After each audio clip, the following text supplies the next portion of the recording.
तो अभी हम लोगों का हमने जो दाल डाली थी चने की, वो बेसन हमारा पीस कर पूरा हो चुका है। ये इसी का लिए बजर बजा रही है, और ये बजर बजने के बाद में डोर खोल दो तो बजर बंद हो जाता है।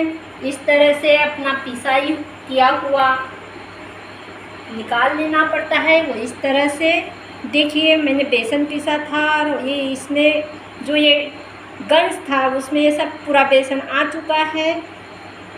ये कपड़ा देने का यही मतलब है कि जो अपना पिसाना होता है वो इधर उधर उड़ना नहीं चाहिए, बस डायरेक्ट चेम्बर में से इस गन में चले जाता है, इसलिए इधर उधर ये उड़ता नहीं है। ये हमारा बेसन 1 किलो दाल थी और ये पूरा हमारा बेसन 1 किलो दाल का पीसकर हो चुका है। अब मैं इसे निकाल कर दूसरा अनाज पीसने के लिए डाल रही हूँ। फिर से आपको दूसरा वीडियो में दिखाती हूँ। तो देखिए, मैंने इसे डब्बे में शिफ्ट कर दिया है बेसन, और 1 किलो का बेसन मेरे स्टील के डब्बे में दिखाई दे रहा है। देखिए, फिर से मैंने यहाँ लगा दिया हुआ है गन, और एक कपड़े के साथ चेम्बर में मैंने फिट कर दिया है। ये कपड़े का यही मतलब है कि डायरेक्ट गन में जाएगा, जो भी पिसाई होगी इधर उधर उड़ेगा नहीं। और ये दरवाज़ा लगा दिया तो ये पैक हो जाएगा। मैं इसमें अब बेसन पीसने के बाद, पिसाई के बाद में मैं ये ज्वार पीस रही हूँ। तो इसमें मैं ये कंटेनर में डाल दी हूँ, और कंटेनर में डालने के बाद में जो यहाँ पर ये है चेम्बर को बंद करके रखा था, तो वो अनाज सीधा चेम्बर में जा रहा है, तो इसलिए हमने इसको शिफ्ट डोर को उठा दिया था।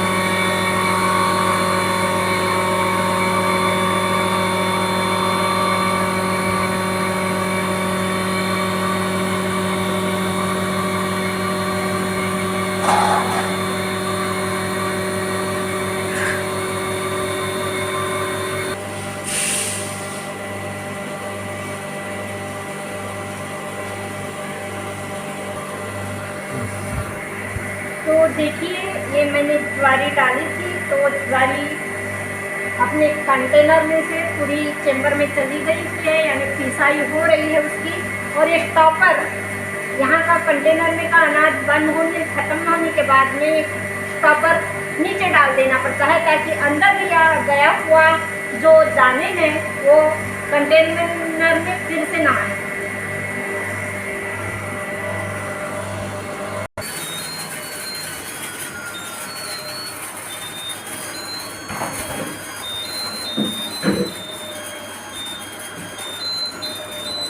तो देखिए, हमने 1 किलो ज्वार डाला था और वो पीसकर हो गई। इसके बाद में हमने स्टॉपर अनाज पूरा ख़त्म होने के बाद स्टॉपर नीचे कर दिया हुआ है, और यह बजर दे रही है। इसका मतलब अपनी पिसाई पूरी हो चुकी है। अब देखो, हम इसका डोर खोलते हैं तो बजर बंद हो जाता है, और हमारी पिसाई, हम पिसा हुआ जो भी हमारा डाला हुआ था, हमने अभी ज्वार डाली थी तो हमने ज्वार निकाल ली हुई है, और अब हम डब्बे में डालकर आपको दिखाते हैं। मैंने वो जो कपड़ा था वो निकाल कर दिखा रही हूँ। इस तरह से गन में हमारी 1 किलो की पिसाई हो चुकी है ज्वार की, तो इस तरह आपके आगे है।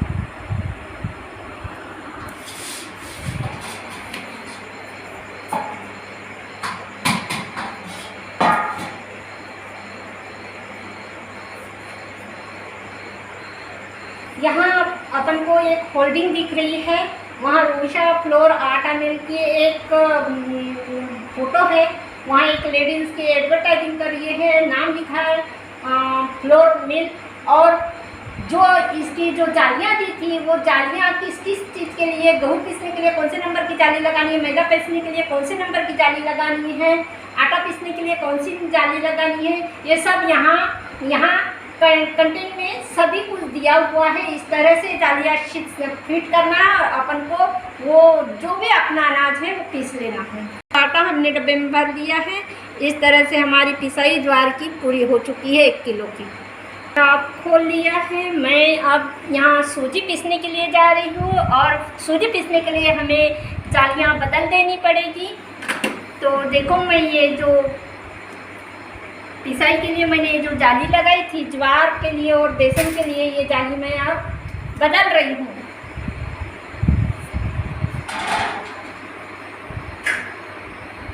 मैं इसमें रवा पीसने के लिए एक बारीक जाली होती है 4 नंबर की, उसमें मार्केट जैसा रवा पीसकर होता है, और 5 नंबर की जाली से उससे थोड़ा जाड़ा रवा पीसकर होता है सूजी, और एक 6 नंबर सूजी पीसी जाती है, और ये 6 नंबर से भी जाड़ी सूजी पीसी जाती है। अभी मेरे पास में बारीक सूजी है, मुझे जाड़ी सूजी चाहिए, इसीलिए मैं ये 6 नंबर की जाली से पीस लेना चाहती हूँ।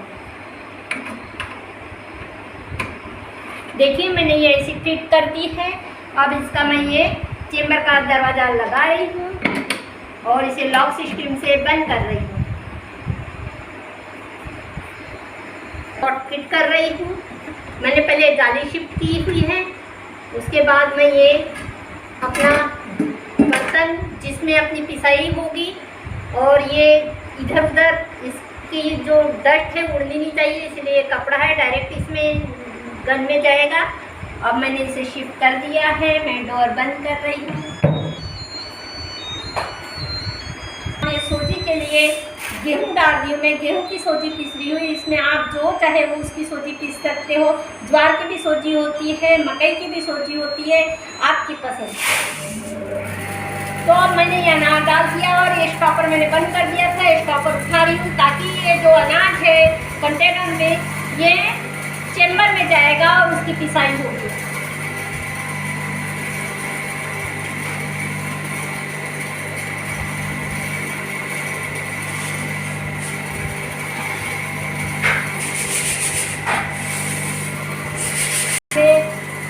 नंबर सेट करना पड़ता है।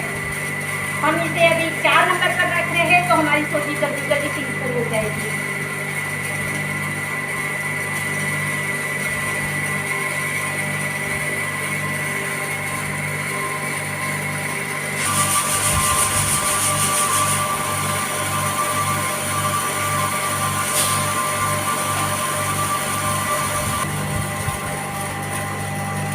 देखिए अभी हमने जो सूजी के लिए गेहूँ डाले थे कंटेनर में, वो हमारे पूरे चेम्बर में जा चुके हैं।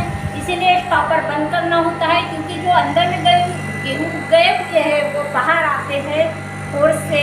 तो ये मैं स्टॉपर नीचे कर दिया है और वो जो प्रोसेस हुए लास्ट की वो प्रोसेस हो रही है।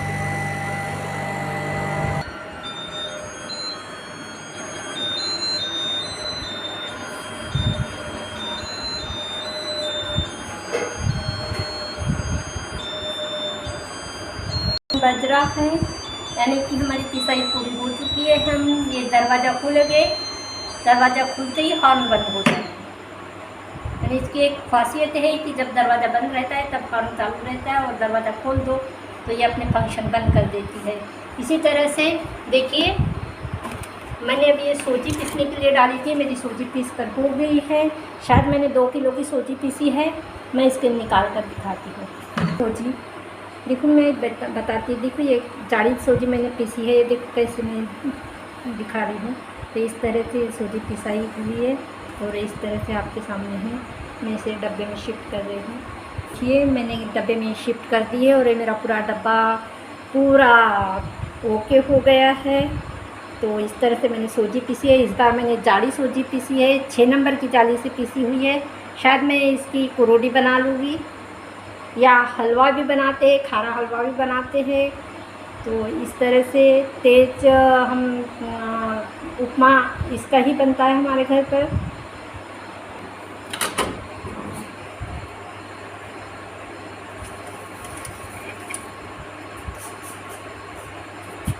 सब ये काम तो मौका गाँव में चले जाएंगे। जाली अपनी निकाल ली है। इसमें मैं अभी गेहूँ पिसाने के लिए, अपना आटा पीसने के लिए दूसरी जाली शिफ्ट करने वाली हूँ, और इसकी जो डस्टिंग है मैं निकाल ले रही हूँ, क्योंकि हमने इसके पहले सूजी पीसी थी और वो जाड़ी थी। तो जाड़ापन, इसका जो जाड़ा आटा है वो गेहूँ में ना जाए, इसलिए मैं इसे साफ कर ले रही हूँ।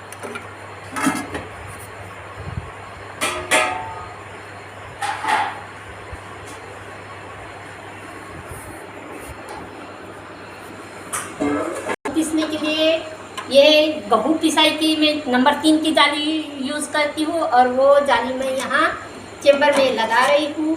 इस तरह से मैंने जाली शिफ्ट कर दी है और ये चेम्बर मैं इसे बंद कर रही हूँ।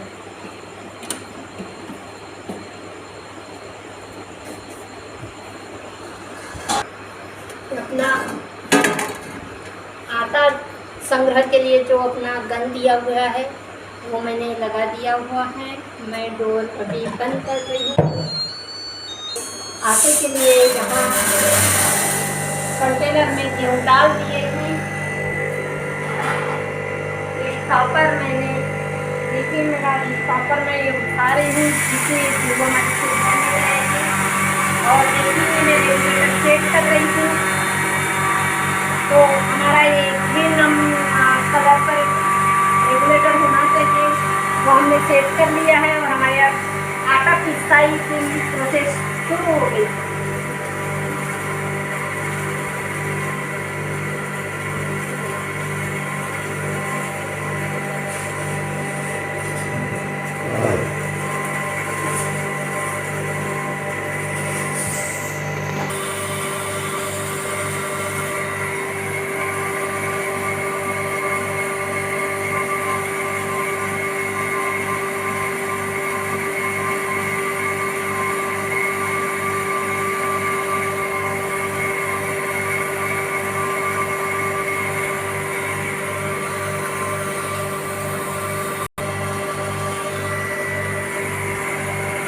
अब पूरा अनाज हमारा चेम्बर में जा चुका हुआ है और अब स्टॉपर को फिर से नीचे ढकल दे रहे हैं।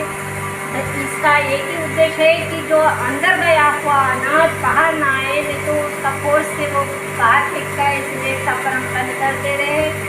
सब पूरा अनाज हमारे चेम्बर में जा चुका हुआ है, पीसतर भी हो रहा है। पीसने के बाद हम आपको दिखाते हैं।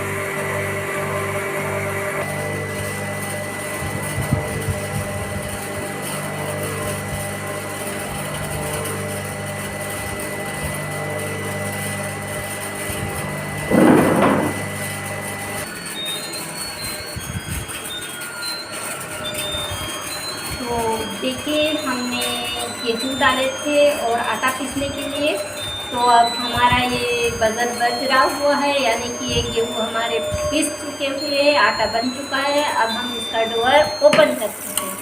तो देखिए हमारा आटा पीस कर हो चुका है।